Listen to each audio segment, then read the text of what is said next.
Case is moving forward against a man who is the suspect in a 2019 Pittsylvania County killing that left 3 people dead. A court certified charges against 23-year-old Matthew Bernard for the deaths of his mother, sister, and 14-month-old nephew. You may remember this story. Police found the bodies in Keeling.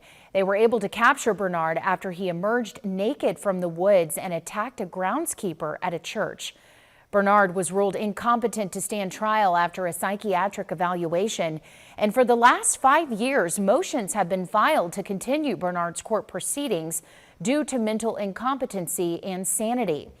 After a preliminary hearing yesterday, all of Bernard's charges will now be brought before a grand jury. You can find more information about this case on our website, WDBJ7.com.